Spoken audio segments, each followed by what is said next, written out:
La CISL pensa ai suoi associati anche per una sana e corretta alimentazione in pratica.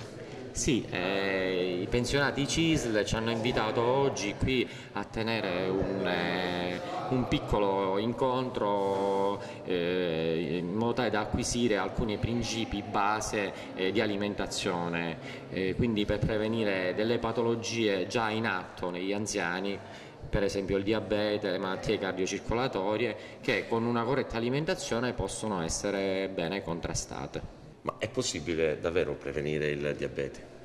Il diabete è una malattia molto grave che coinvolge attualmente in tutto il mondo qualcosa come 170 milioni di persone e si prevede che continuando di questo passo, quindi senza nessun'opera tutto sommato incisiva, si arrivi nel 2025 a qualcosa come 360 milioni di diabetici. Noi cerchiamo di prevenire intanto l'insorgenza e limitare l'apporto dei carboidrati ad alto indice glicemico, ciò che naturalmente è la principale causa del diabete, perché poi il diabete è un qualcosa che si trascina altre malattie. Dall'alimentazione cambia la vita, cioè come dire il tuo cibo è la medicina e la medicina è il tuo cibo. Questo è il titolo che sicuramente poi daremo a questa giornata o a questo inizio, perché questo deve essere un inizio, che noi che assistiamo molti anziani.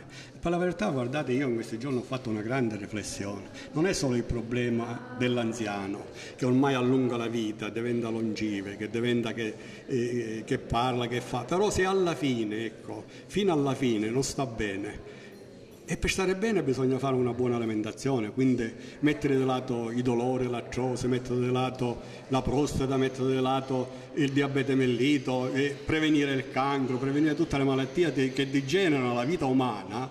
E se è vero che ormai in tutto il mondo gli scienziati parlano che solo con l'alimentazione è possibile guarire e allungare la vita e stare bene fino all'ultimo giorno.